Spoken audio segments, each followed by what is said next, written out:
This show is brought to you in part by viewers like you who joined a Patreon or become YouTube members. Thank you. And if you could, hit the like button and subscribe if you want more Browns-focused content. So I want to do this video kind of as a extension to the video I did earlier. The video I did earlier was I have low expectations for Dillon Gabriel and Shedeur Sanders, and I think that's a good thing. And the thesis of that video is this. We should have low expectations for Dillon Gabriel and Shedeur Sanders because that's the only way you're going to give these guys a fair shot. I am very worried about fan expectation and excitement not allowing us to give these guys a good shot or a fair shake as far as the fans go, right? The team has to give these guys a fair shake no matter how popular, how famous anybody is. But as far as the fans go, because I've seen this happen so many times where fans get excited and then their excitement turns to expectation. And then those expectations don't get met because they weren't realistic.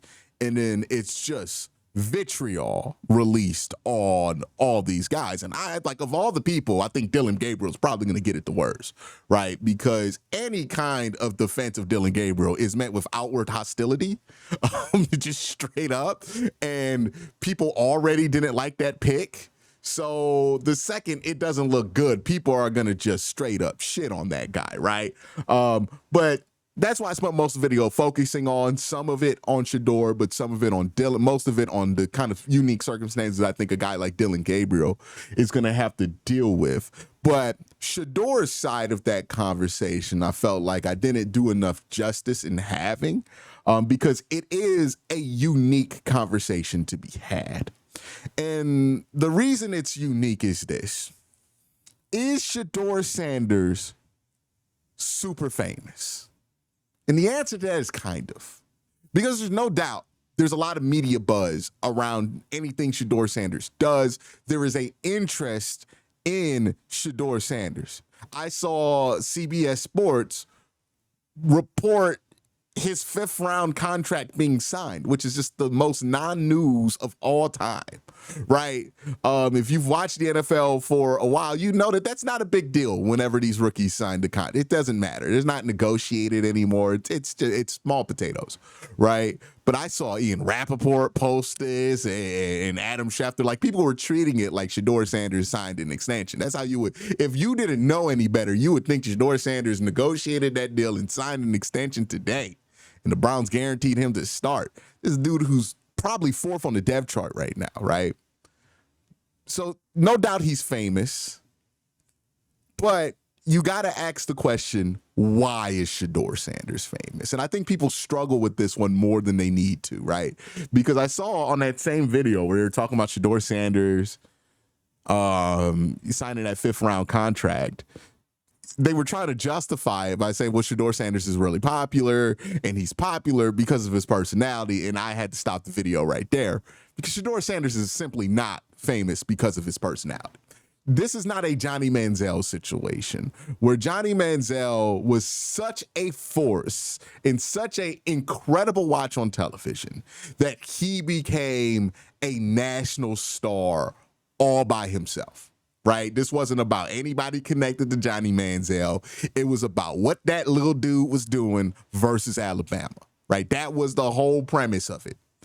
That is not why Shedeur Sanders is famous. Is Shedeur Sanders a really good college player? Yeah. I had him graded as the best quarterback, a traditional passing quarterback in this draft class. I think his tape is really solid. But was he so good at college football that he has created an organic following that is as large as it is? No. Shedeur Sanders is famous, and this is to take nothing away from him. This is just the truth. Shedeur Sanders is famous because Deion Sanders is one of the most famous athletes to have ever lived. Like, period. Ever. All time. You go to China, they know who Deion Sanders is, right? They will tell you about prime time in China, in Australia, in Japan, right? In India, in Russia, they know what prime time is. He's one of the most famous athletes of all time, and his template that he put together in the early 80s and 90s basically created the modern day athlete. Everybody you ever see lean into that athlete character, whether it be on like a scripted show or in real life, right? Whenever a show is like, oh, we need a superstar athlete, they be acting like Deion Sanders, right? Whenever a show, whenever a team feels like they got a superstar player, they treat them like Deion Sanders is the template for the modern athlete. He's one of the most famous people in the world. He has had a lot of reality TV shows following him, a lot of media following him. So anybody in Deion's orbit by proxy has become famous. And of course, that includes his son that he has invested a lot of time in becoming a quarterback. The story is about Deion. Whenever people are bringing up Shedeur, it's usually about Deion, right? Like that's what the conversation surrounds about. The draft fall with Shedeur. Was it Deion's fault?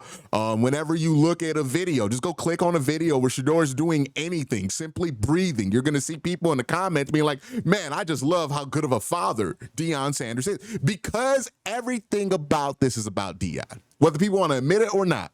Do they have an investment in Shedeur Sanders? Yes. But if Shedeur Sanders was Shedeur Johnson, nobody would be doing any of the stuff that they're doing around this prospect. Now, you can make the argument that maybe Shedeur gets drafted in the second round if his name is Shedeur Johnson, because I think there's a very real chance that that actually happens. But nonetheless, him being Sanders matters, right? And the reason I bring this up isn't to take away from Shedeur, to say Shedeur is not famous, Shedeur hasn't earned anything. Shedeur was born as a Sanders kid. He had no say over the level of fame that he was going to carry throughout his life, right? Like, I don't blame him for any of it, and I don't think that, you know, what he's been able to maintain with that fame should be ignored too just because he's Deion's son. But the bulk of this attention becomes because of he's Deion's son. And the reason that's important is because you have to separate how you feel about Shedeur's fame versus Shedeur himself. You cannot equate the two.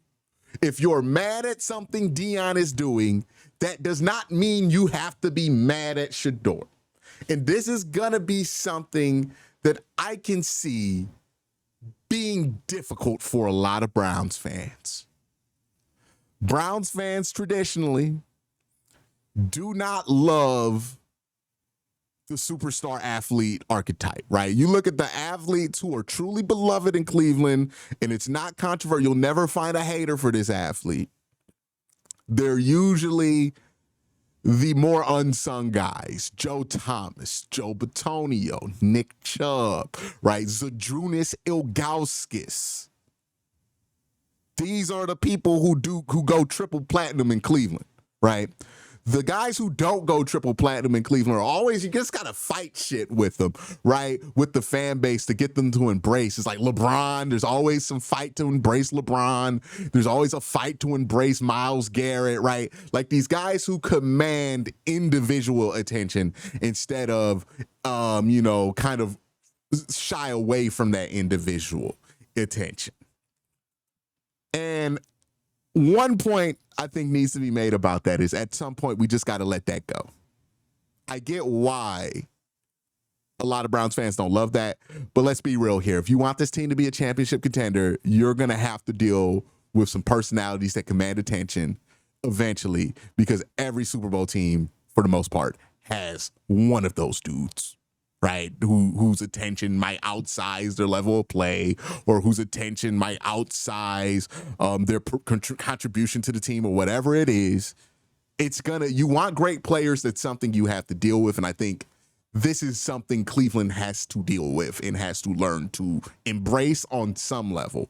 But again, I am worried about Browns fans' hesitance, or in some cases, straight up outright refusal to embrace everything that comes with Shedeur Sanders being the son of Deion, and that being something that they take out on Shedeur, when Shedeur himself, he's been pretty normal, man. Like the fame, again, it doesn't have much to do with Shedeur himself. Does he have a fun personality? Sure, but there are a million guys on the team with the same kind of personality that Shedeur Sanders has, right? It's more interesting to people because that's Deion's kid, right? A lot of this don't got nothing to do with Shedeur, positive or negative. It don't have anything to do with Shedeur.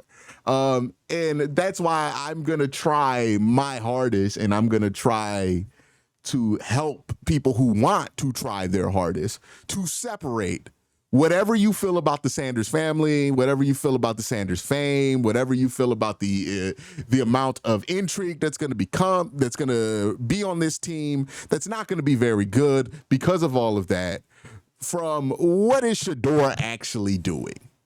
Because what I don't want to have happen is people get so caught up in the silly, right? And there's a lot of silly to get caught up with the Sanders family, right? Some guy who's loosely associated with them, who might have done some social media work, is going to say during the year that Kevin needs to be fired, and people going, oh my God, Deion's camp says the Shedeur should get a new coach. This shit going to be on the shade room. Like, it's going to be annoying. I promise you. I promise you. The amount of attention and the folks who are going to come to pay attention to Shedeur simply because he's Deion's kid. Not because they care about the Browns or care about Shedeur's football career, just because they're like just tuning in to a reality TV show. That shit's going to get annoying.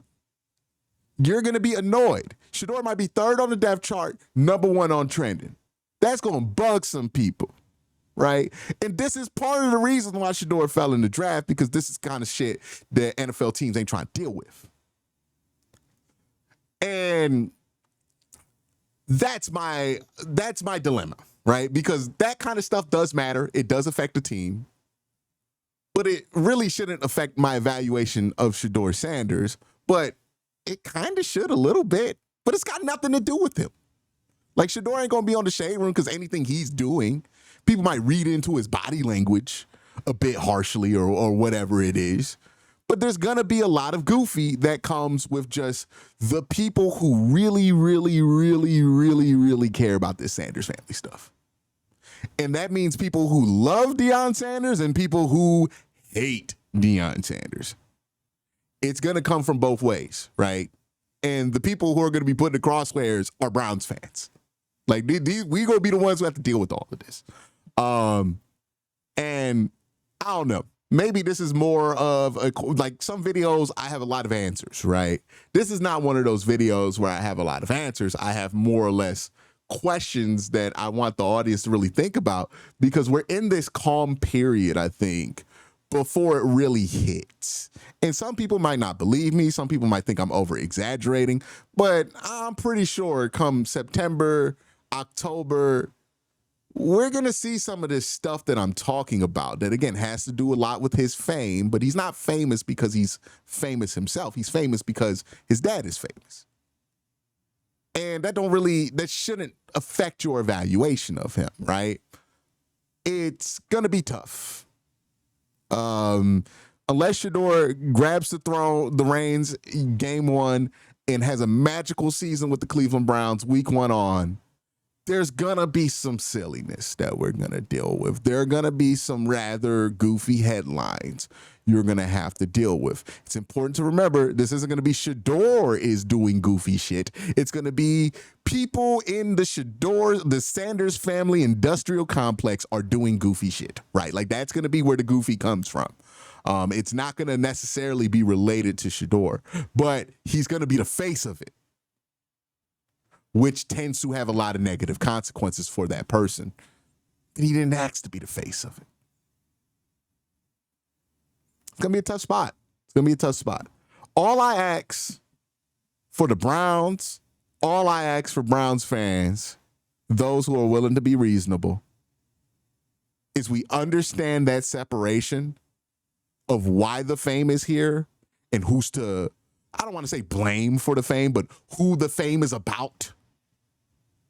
And not put that on the player that we're trying to evaluate, right? I think it's important to separate those two things. I think it's important for your opinion of Shedeur and how the Browns should handle Shedeur as a football player to be separate from your opinions about the Sanders family industrial complex. Because it's one of the goofier ones out there, right? Like there's the Caitlin Clark, Angel Reese shit. Like nope, not even gonna go there. I think it's important for those two things to be separate, is my point. Because I can see how it's going to be easy to conflate the two and really give Shedeur an unfair shake or give the Browns an unfair shake for trying to solve this quarterback problem. It's going to be interesting. I don't see a lot of people having realistic conversations about this right now. I think a lot of people are just riding the gravy train with Shedeur, including him in every headline, include like talking about him glowingly, saying he's going to be the next starting quarterback, like just assuming a lot of stuff, putting a lot of expectations on the tape because it's really profitable to do so. And on some point, I get it, right? Like money is money. You got to make your money. But I do worry that maybe the fan base environment around him is setting up to be a little toxic if we aren't more measured about the conversations that we have about him. Not saying you can't talk about him. Obviously, I've talked about Shedeur a lot. It's my second video with Shedeur in the thumbnail. But if you are going to talk about him, then I think there are nuances to this conversation that really ought to be had, and care to that conversation that should be had that I am just seeing just people just not regarded. But that's what I try to do differently on this channel. I'll try to regard those things a little bit so he does get a fair shake. And the same thing with Dillon Gabriel, which is what that first video was about, is making sure that, you know, look, yeah, you can feel your way about the pick. You can feel your way about his height. I certainly do. But you got to get the kid a fair shake, right? You got to just see what he could do. You know, and it might be that he's not useful to you as a starter, but as a backup, and that might be a win for you, right?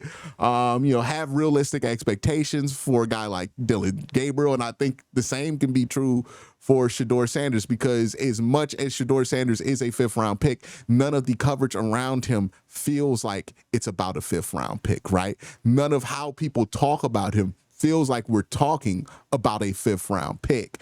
And I think it's important to catch yourself when we're doing that, because some of us are treating Shedeur like the number 2 pick in the draft. He might end up playing to that level, but we can't treat him like that or expect that to be the case when he is simply a fifth-round pick. Like, it's going to lead to a lot of unfair expectations for a guy who's just trying to figure out where he sits in the league and if he can be one of the top guys. You know, imagine how Tom Brady's career would have went differently if instead of him being some dude at the back of the roster his first couple of years in the league or his first year in the league, you know, people were expecting him to take over the reins for Drew Bledsoe and win the Patriots 6 Super Bowls, right? Like, maybe that doesn't work out the same, because the burden of expectation means that the second he stinks a little bit, people are going to turn on him, right? Instead of giving him the grace that you would give a late round pick.